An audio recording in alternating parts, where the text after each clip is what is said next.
Welcome to Transcendent. I'm Joe, and I'm the dad. And I'm Raya, and I'm the daughter. If you are listening to this podcast on the day that it comes out, it is June 24th.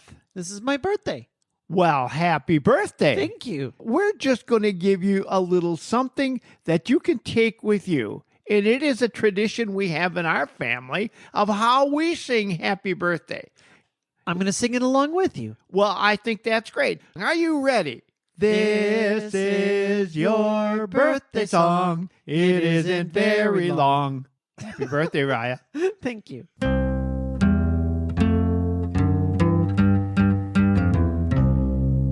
At work, we have a social media board where people can post things. And because this is June Pride Month, one of my friends, Will, posted, I thought, a great graphic talking about how to level up our allyship. Just 10 simple ideas that really work. And I would love to credit the original source here, but it was just a graphic that came up. So thank you to Will for posting this. And this is going to make a great discussion, I think, between you and me.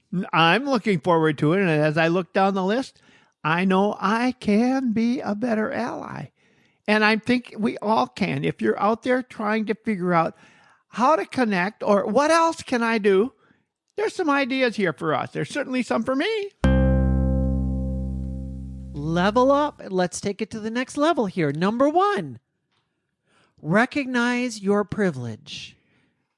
We talked a little bit about privilege here in the past. It means recognizing where you have something in your life that you probably don't even think much about. But if you didn't have it, your life would be noticeably more difficult. And I see this as a privilege that I have when I'm speaking to cisgender people. I'm cisgender, but I am a strong ally. And so when I have the opportunity to speak up about something, it's one of them. I am one of them. I am us. So I can say something, and it's different than someone who is LGBTQ going out to defend themselves. I'm part of us. They say that when we're looking to change minds, one of the most important things that can happen is having somebody that maybe starts off with a negative attitude, being influenced by somebody that they respect. Yes. So when you, as somebody that is respected in the community, speak up on behalf of LGBTQ people, you carry a lot more weight with a lot of people than I ever could.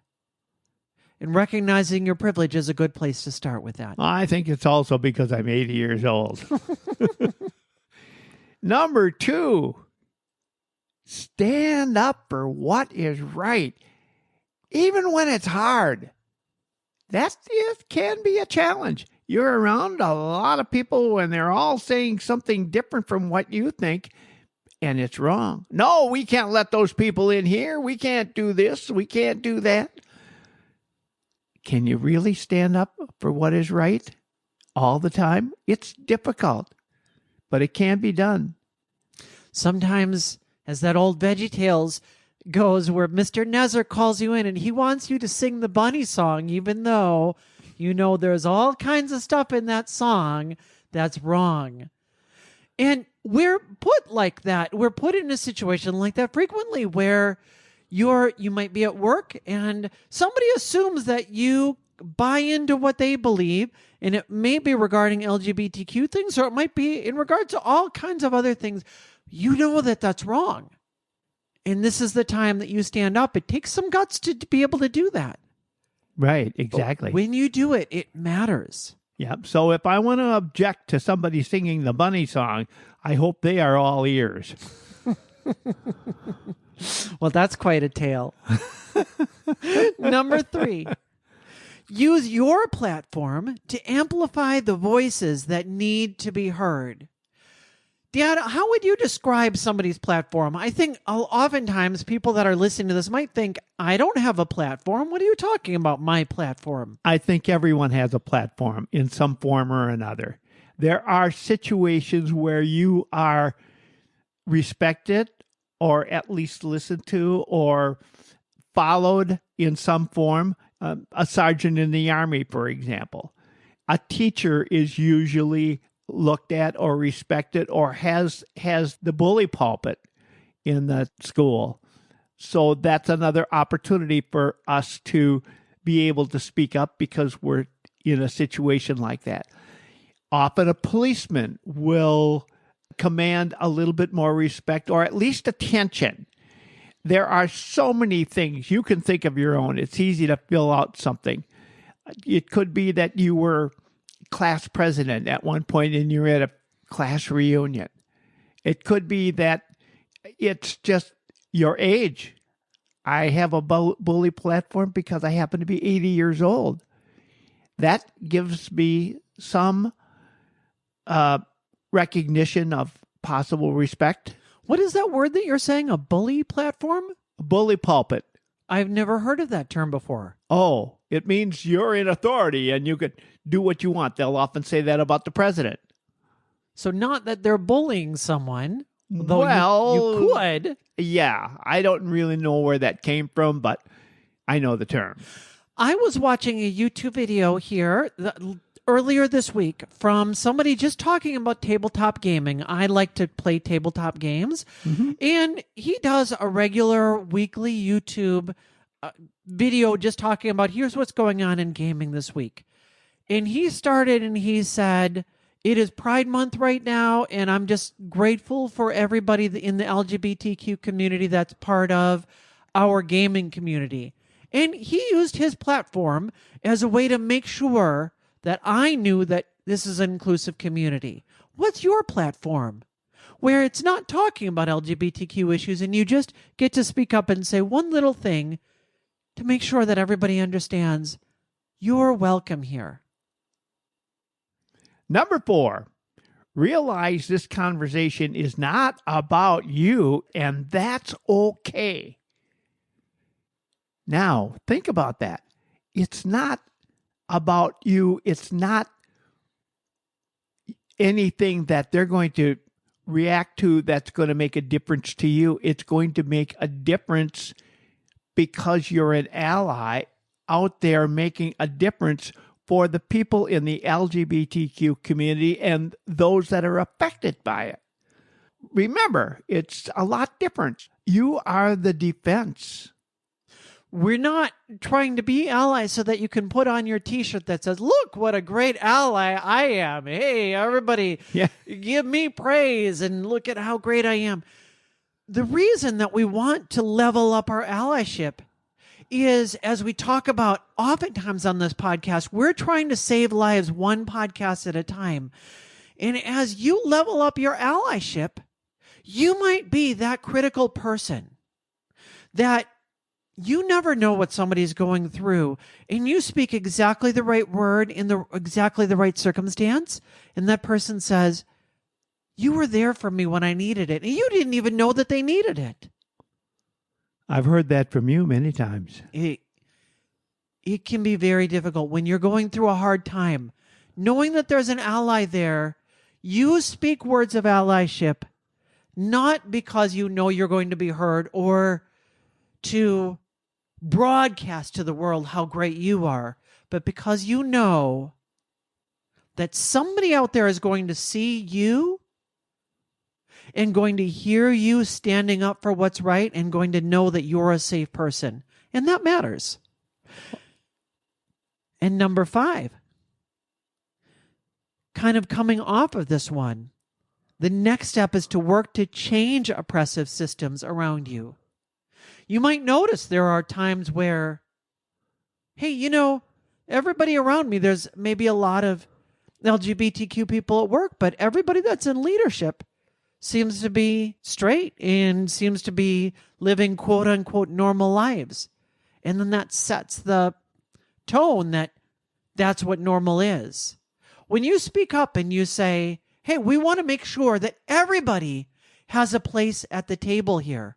You look around the table and you say, who's supposed to be here that's not here? Who's supposed to be a part of our community that's not here? And when you challenge the oppressive systems, it means reaching out to the person that doesn't feel welcome. It's easy to think everyone feels welcome here. All you got to do is sound like me, act like me, talk like me, be like me. Gee, that sounds great. And somebody that's not like you thinks that's not really a place for me. But when you go out of your way to say, I'm going to make this a place that feels comfortable for people that are not like me, and find ways to say, for instance, maybe you say, we're going to go around the table and we're going to all introduce ourselves with our pronouns. Now, I don't need to introduce my pronouns. People look at me and they know my pronouns are she, her. And people look at you and they know your pronouns are he, him.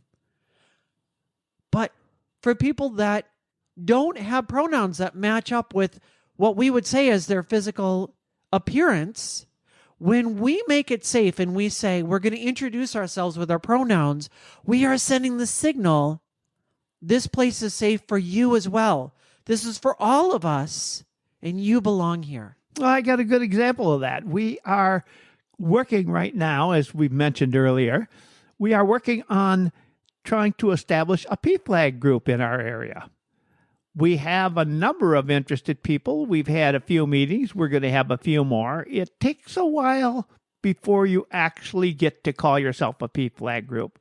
Right now, we're just a group of people that are trying to get this together. For those of you that aren't familiar with PFLAG, that is an allyship group specifically to help people in the community to be as strong of allies as they can be, to level up your allyship. In fact, it's the largest organization for allies and LGBTQ people in the nation and probably the world. It is a little bit of a challenge for us to get the word out, but I'm surprised. We've got already about 30 interested people. It would be actually probably unusual if we didn't introduce new people by asking what their pronouns are or allowing them to say that first. Hi, I'm Andy Barrett, a Lutheran pastor and a supporter of this podcast.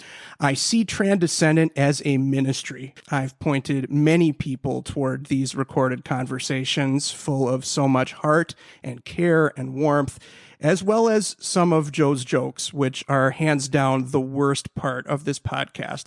But even they make me smile. I'm one of the many genuinely blessed by Transcendent, and I encourage you to join me in supporting this podcast by giving as little as $3 a month. Go to transcendent.com and click support.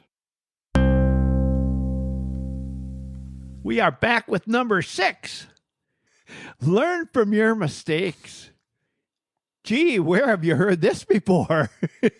Boy, I think I've heard that so often from my mother and from my dad, and I bet you have too. Everyone says, well, I hope you learned something from that. It's easy to really wallow in our mistakes and not learn from them. The idea is you recognize what you did wrong, you apologize, and you make a concerted effort not to do it again. So maybe you have somebody that recently switched their pronouns. Maybe they're transitioning. They might be a binary trans person switching from he to she or from she to he. Or maybe it's a non-binary person that's now using they pronouns or Z pronouns or one of the neo pronouns. And that might seem strange to you. It might take some work. And you get it wrong. And the temptation is to say, oh, I'm so sorry. Oh, I got it wrong. Oh, I missed it. Oh, I'm so sorry. I'm trying so hard. And you try to make it about yourself. No. What you do, and it only takes once or twice, and you realize this is what you need to do is, oh, I'm sorry, I meant, and then you correct to the correct pronoun, and you move on. They know you're having trouble. You do your best to get it right. You do your best to learn from your mistake, and then you move on. You don't make it about yourself. On the other hand, I will say, as someone who has made that mistake with you, certainly more than once, a number of times, there can be times when I've made that mistake and didn't even realize it. And then You have to point it out to me. I don't know if you realize this, but you did actually tonight. I did realize it. First time in a long time. And Yeah. not a big deal. It's usually because we're talking about something else. Yep. And it's a context where you remember me talking about the subject pre-transition. And oops, okay, I got it wrong. And that doesn't bother me because I know what you think about me, and I know all of those things. I know that it's a mistake. And you just, oh, yep, I got it wrong. You change and we go on. Exactly. Number 7, listen.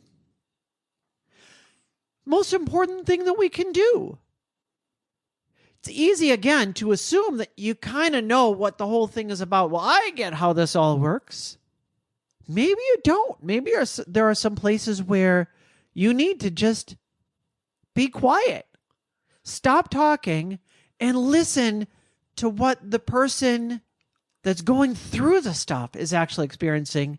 And you might recognize, oh, I had no idea what your story is like. It's way different from what I ever expected.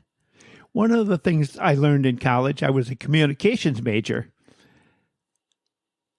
And I was told listening is the most important part of communication. Not your speaking, but your listening. They told us to watch interviews on television. And sometimes, and it still see this very often. I've seen it just recently on 60 Minutes, where the interviewer is talking to someone, and then they let that person speak for a while, and clearly the interview realizes there's something else there, and they just don't fill that silence, and that person comes out with sometimes the most powerful thing they've said, and you never expected it. It's that time in there when the two of you reach a silent point. Treasure the silence, because there's something there that might bring out the best of both of you and really lead to much better understanding. Number 8, acknowledge your biases and work to get rid of them. Yeah, we have biases, and I still do, and some I'm proud of. For example, if I'm watching a football game and it happens to be my team playing against the other team, and the referee makes a call, if it's in our favor, oh, yeah, we're right. And if the referee makes a call and it's against us, oh, man, I can't believe that. What is the matter with it? Can't he see? I hear that all the time. In fact, I've said some of those things myself in watching a game. That's a bias that I guess I'm not too concerned about losing. Right. I have a bias when I watch a football game that if the umpire says that was a home run, then I think I don't even know anything about this game anyway. I don't even know what the positions are, what they do. Exactly. I'm not quite that bad. Yeah, but you thought a home run was anything beyond 10 yards, right? that was traveling. Yeah. Exactly. I am biased that I don't particularly care to watch sports, and that's my implicit bias. Now, I do. I like to watch the Super Bowl when we all get together and watch, and I watch for the commercials. Mm-hmm. We all have our implicit biases of who we are, what we bring to the table, and how we view the world. But there are some of those that we want to correct, we want to acknowledge, and move beyond. And our biases run a lot deeper than we think. If you're interested to find out how biased are you really, or even if you're not interested, you probably ought to be, there's a test that was developed by Harvard. And you can go online and take this test for yourself. It's implicit.harvard.edu. That's implicit.harvard.edu. And then you choose the social attitudes button, and that takes you to a page, and then you can click on take a test. And it's going to give you a lot of different options to test your biases on a variety of subjects. So you might look at gender in general. what kinds of things can men do and what kinds of things can women do. You might test your bias on gay and lesbian issues. So what does it mean for somebody to be gay and for somebody to be straight? You might test your bias on transgender issues. What they do is they show you images or give you words in each of the two categories, and then they give you words in completely separate thing. Some are positive, like magnificent or happy or cheerful, and others are negative, like hatred or ugly or disgusting. And then they have you, and you tap either one button or the other button for each of the categories. And then they give you both of them together. So it might be heterosexual words and all of the positive ones with one button, and negative words and all of the ones with gay people or terms on the other one. And then they switch them up. So now all of the positive terms are with the gay side and all of the negative terms are with the straight side. And then they look to see, how fast were you? And if you have an implicit bias that it's really good to be straight and being gay is not so good, you're going to discover that your brain has a harder time putting together the good words with the gay category. And when you've really weeded that bias out, then you find that your brain does both sides of them equally. It's a very interesting test, and I think you'll be really surprised at how you do on that. Do they have a variety of categories or? All kinds of categories. So the ones that I mentioned, you can also take some for race, skin tone, for religion, disabilities. You can take them for age. There are some specific racial groups that are called out, like Hispanics. So do you have a negative view of Hispanic Americans? Do you have a negative view of Asians? In a variety of other categories. So it's very interesting to see, how do you really view the world? Jewish, Native, transgender, sexuality, Arab, Muslim, gender, career, and Asian foreign. So a lot of different categories. Number 9, be proactive about inclusion. That means we don't just wait until somebody says something negative, but we look for opportunities that we can say something positive before it even comes up. We look for ways that we can be inclusive. I was in a conversation with some friends on a text group. We were talking about neopronouns. So you might have heard of some of these, like Zer. Oh, there's a variety of others, and I'm not well versed with them because I don't have a lot of friends that use pronouns like that. But one of them was fair, I believe. I was making some kind of a joke, as you would make with friends that are all understanding that we support people that use neopronouns. But one of my friends was not catching, or it didn't seem like I was being a very good ally to people that were different than me, and said, hey, maybe we shouldn't make fun of these. And I said, you're right. It's not my group, even though I'm transgender, but it's a different kind of transgender. And so for me to be making fun of it, it's not really me making fun of my own group. If I'm making jokes about people that are using neopronouns, it might not be obvious. And even though I think I'm being supportive, it might not be okay. What my friend said was really right, that I don't really have the platform or the place. My friend was proactive in saying, hey, look, I know that you think you're just making a joke, but hey, let's be inclusive towards everyone. Number 10, actively work to support the cause. Now that is being all in. Actively work. Actively is a proactive word. Actively work to support the cause. I like that. That makes sense. If you're really all in, that's exactly what you would be doing. Actively means you hear something that you don't agree with about the cause, step up. Say what you think. Be part of it. Hey, we're going to have a fundraiser about this or that. Would anybody like to help? That's one way you can do it. Maybe people are going to give you some stickers. It's here. Would you like to put one of these on your window? Not on my window. I remember seeing a bumper sticker that stuck with me. This was probably 25 years ago, but it stuck with me all this time. And it said, "The world is largely run by people who take the time to show up." Where can you show up?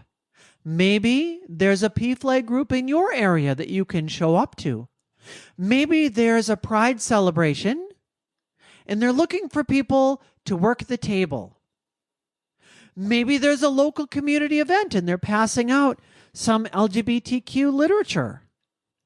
Take the time to show up and actively work to support the cause, because you might be that person that was the critical influence. And if you want to be a critical influence in our area, you can show up here every Monday, because we're going to have another exciting podcast for you. So with that, we'll see you Monday.